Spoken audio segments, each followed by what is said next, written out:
존 윅. 그는 그의 이름만으로도 마피아를 지려버리게 하는 전설의 킬러입니다. 존 윅은 은퇴한 후 사별한 아내가 선물해준 강아지 데이지와 함께 조용히 살고 있었는데 어느 날 집에 괴한들이 침입해 데이지를 죽입니다.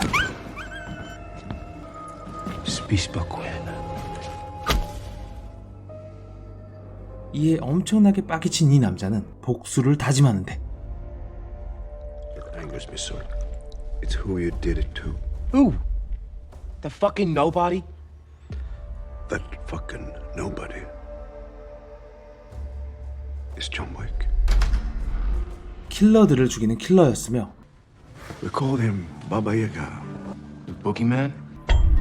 He was the one you sent to kill the fucking boogeyman. 그와 싸우려면 조직 전체가 목숨을 걸고 덤벼야 하는 존재. Tasker crew. How many? How many do you have? 은퇴한 지 5년이 지난 지금도 뒷세계에서 모르는 이가 없을 정도로 유명했으며 It is a pleasure having you with us again, Mr. Wick. 경찰조차 한 수 접고 들어가는 이 남자. You working again? No, just sorting some stuff out. I'll leave you be then. Good night, John. 그는 이 세계관의 최강자이지만 그렇다고 무차별적인 살인마는 아닙니다. 그에게는 자신만의 룰이 있는데요. 먼저 자신을 해치지 않을 것이라 생각되는 사람들은 죽이지 않습니다. Hello, Francis. Mr. Vic. 러시아 마피아가 운영하는 클럽의 문지기도 Are you here on business, sir? Afraid so, Francis. Why don't you take the night off? Thank you, sir. 돈 세탁을 하고 있던 여성들도 죽이지 않습니다. 또 일반적으로 감정이 없을 거라 여겨지는 킬러들과 달리 결혼을 할 정도로 누군가와 깊은 관계를 맺을 수 있고 목숨을 걸고 도와주는 친구도 있는 것으로 보아 살인 청부업자치고는 나름 성격이 괜찮아 보입니다. 존 윅은 다른 킬러들처럼 화려한 무기를 사용하지 않습니다. 그가 사용하는 주무기는 이것. 이러한 그의 무기들은 제각각 영화 속 모든 액션과 밀접한 관계가 있습니다. 적과 가까운 거리거나 적을 조용히 처리해야 할 때면 칼을 사용하고 다수를 상대할 때는 권총을 사용합니다. 위급한 상황에서는 허리 뒤에 차고 있던 더 작은 권총을 사용하죠. 또 총탄이 무한 장전되어 있는 다른 영화와는 다르게 존 윅에서는 총탄을 장전하는 장면 또한 많이 볼 수 있는데요. 이런 디테일한 부분이 존 윅의 액션을 더욱 돋보이게 합니다. 그의 격투 능력 또한 뛰어나기 때문에 총을 쏘다가도 적이 접근하면 바로 육탄전을 벌이다가 잠시 상대방이 무방비 상태가 되었을 때 마지막 한 방을 총으로 끝내는데요. 이런 존 윅의 액션을 총을 뜻하는 단어 건과 쿵푸를 합쳐서 건푸라고 부릅니다. 또 자동차 운전이 취미인 그는 뛰어난 운전 기술로 마치 자동차와 한 몸처럼 움직입니다. 그의 카 액션은 카와 쿵푸가 만나 카푸라고 불리는데요. 차를 자유자재로 컨트롤해 적을 전멸시키고 화려한 드리프트 실력을 보여주는 존 윅. 그렇다고 그가 완벽한 것은 아닙니다. 오랜 시간 쉬다 와서 그런지 움직임이 약간 굼뜬 느낌도 나고 얻어 터지기도 하고 상처를 입기도 합니다. 이렇게 다치고 또 건물에서 떨어지기까지 하지만 왜 죽지 않는 걸까요? 신기합니다. 차가워 보이지만 사실은 뜨거운 가슴을 가진 남자 존 윅입니다. 밖에서 도움을 요청하는 미소녀, 그리고 이 남자, 그의 이름은 레옹입니다. 독특한 패션을 가진 그는 자기 자신을 클리너라고 부릅니다. What exactly do you do for a living? Cleaner. 19살에 살인을 저지르고 미국으로 도망쳐온 이민자. 한순간에 변해버린 그의 인생은 그를 최고의 암살자로 거듭나게 했지만 사실 이런 삶은 그를 외롭게 만들었습니다. 잠을 잘 때도 결코 누워서 자지 않을 정도의 긴장감 속에서 살아가는 레옹. 언제나 총을 가지고 생활하고 항상 주위를 경계하는 모습에서 그의 예민한 성격과 불안한 심리 상태를 잘 볼 수 있습니다. 그가 가지고 다니는 가방에는 이런 것들이 들어있고 Holy shit. 또 그가 작업을 나갈 때마다 입는 조끼에는 자물쇠 절단기, 권총, 그리고 수류탄 등이 들어있습니다. 그의 전투 능력은 어떨까요? 영화의 클라이막스인 이 장면에서 아주 잘 나타나는데 그는 특수무장경찰 200명을 혼자서 상대할 정도입니다. 그는 킬러가 갖춰야 할 모든 자질을 갖추고 있는데요. 재빠르며 다수를 상대하는 방법을 알고 인지를 훌륭하게 사용하며 지형 지물을 잘 이용하고 변장도 가능합니다. 임무를 처리하는 데 있어서 레옹도 자신만의 룰을 가지고 있는데요. No women, no kids. 이 첫 번째 원칙은 사실은 선한 그의 내면을 잘 보여줍니다. Never in the face. If they can recognize the client, you don't get paid. 두 번째 원칙은 살인을 청부한 클라이언트가 대상을 알아볼 수 있어야 하기 때문이라고 하는데 이런 디테일한 설정들이 영화를 더욱 사실적으로 느껴지게 합니다. 마치 그의 시간만 과거에 멈춰버린 것처럼 옛날 영화를 즐겨보며 누구나 다 아는 유명인도 모르고 I don't know. 술이 아닌 우유만을 고집해서 마시는 레옹. 누군가와 소통하는 것에 굉장히 서툰 남자지만 위험한 상황에 놓인 소녀를 구해주고 이야기를 잘 들어줄 정도로 누구보다 따뜻한 사람입니다. 그래서 그런지 이미 수많은 사람들을 살해한 킬러임에도 불구하고 살인에 대한 부정적인 생각과 후회를 내비치기도 합니다. Revenge is not good, Marcella. Believe. It's better to forget. 복수를 원하는 마틸다에게 조언을 해주기도 하죠. Nothing's the same after you've killed someone. Your life is changed forever. 이런 부분이 다른 킬러들과 가장 다른 점이 아닐까요?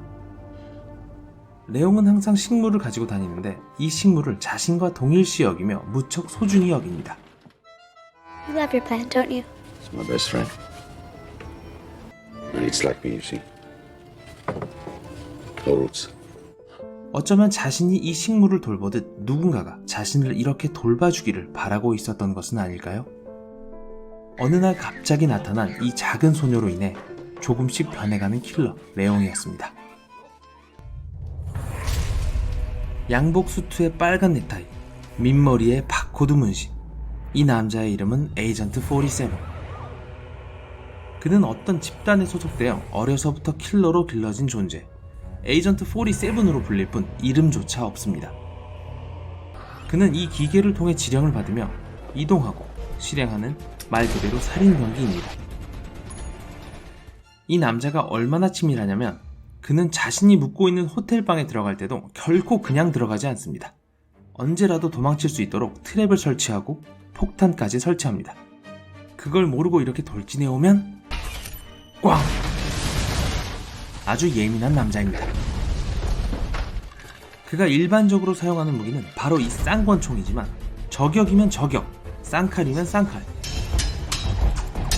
6탄전이면 6탄전 모두 뛰어납니다. 뿐만 아니라 그에게는 순간 기억 능력이 있습니다. The woman sitting 2 tables behind you. What you wearing? With the red hair and silk dress facing you? Yeah. That's not a woman. 여기까지만 봐도 그는 이미 완성된 캐릭터이지만 마지막 능력은 다른 영화의 모든 킬러들을 압도합니다. 그건 바로 상처 하나 입지 않는 불침불사의 능력. 총알이 빗발쳐도, 폭탄이 터져도, 하늘에서 떨어지고, 4명이 한 번에 덤비고, 헬기가 건물을 날려버려도 죽지 않는 것은 물론 생채기 하나 없습니다. 이건 좀... 하지만 영화가 진행될수록 그가 가지고 있는 인간적인 특징들도 점차 보이기 시작합니다. 사람을 죽이는데도 아무런 망설임도 양심의 가책도 없었던 그가 여인의 얼굴에 있는 타투를 보고 어렸을 적 자신의 아픈 기억이 떠올라 그녀를 죽이지 않게 되고 어떠한 유혹에도 흔들리지 않던 그가 조금씩 흔들리기 시작합니다. 물론 끝까지 넘어가지는 않습니다. 남자 맞아? 동명의 게임 시리즈가 원작인 영화 히트맨의 에이전트 47이었습니다. 첫 등장부터 경찰에 체포되는 남자. 산소통 같은 것을 들고 다니면서 경찰을 죽이는데도 주저함이 없는 이 남자. 그의 이름은 안톤 쉬거. 그는 마약 거래에서 사라진 돈의 행방을 찾기 위해 마피아가 고용한 해결사입니다. 그가 무기로 사용하는 것은 바로 이 기괴하게 생긴 기구. 영화 속 설명에 의하면 소도살용 에어건이라고 합니다. 이 무기를 이용하여 안톤은 영화 초반부터 강한 인상을 남깁니다. 이 무기 이외에도 소음기가 부착된 산탄총과 자동 권총을 사용합니다. 그의 가장 큰 무기는 경험에서 우러나오는 치밀함. 자신의 존재감을 지우기 위해 신발을 벗고 작업에 들어가기에 앞서 미리 예습까지 합니다. 하지만 그렇다고 아무나 죽이지는 않습니다. 그 또한 다른 킬러들처럼 원칙을 가지고 있는데 영화 속에서 보여지는 것은 총 2가지. 첫째는 목적성입니다. 자신의 목적에 부합한다면 고민 없이 죽입니다. 경찰에게 붙잡히지 않기 위해 계속해서 차를 갈아타는데 그 과정에서 새로운 차를 구하기 위해 거리낌 없이 사람을 죽입니다. 돈을 찾는 과정에서 방해가 되는 사람도 모두 죽입니다. 또 자신을 죽이려 했던 또 다른 킬러도, 그리고 그것을 사주한 사람도 모두 죽입니다. 두 번째 원칙은 동전 던지기입니다. 자신 앞에 있는 사람을 죽이고 싶지만 별다른 이유도 목적도 찾지 못할 때 Just go in. 그는 마음대로 동전을 던집니다. 이 내기에 참여할지 말지는 선택할 수 있는 것이 아닙니다. 애초에 왜 동전을 던져야 하지? 라고 의문을 갖는 순간 어느새 살해당해버립니다. 그의 가장 무서운 점은 상대의 의견 따위는 무시하고 자신만의 룰에 상대를 밀어넣는 것인데, 이쯤 되면 의뢰를 받고 움직이는 전문 킬러라기보다는 그때그때 기분 따라 사람을 죽이는 사이코패스에 가깝네요. 헤어스타일, 얼굴, 게다가 정신 상태까지 조금 이상한 인간, 무서운 사이코패스라는 말이 정말로 잘 어울리는 킬러 안톤 슈거였습니다. 지금까지 유명한 영화 속 킬러들을 소개하였습니다. 각 킬러들을 한 문장으로 정리하면 존 윅은 1대 다수에 특화된 특수요원 같은 킬러, 내용은 직업이 적성에 맞지 않는 킬러, 히트맨은 살인 병기로 길러진 불사신 킬러, 안톤 슈거는 사이코패스 살인마 킬러. 여러분이 생각하는 최고의 킬러는 누구인가요? 댓글로 알려주세요. 그럼 다음 영상에서 만나요. 안녕.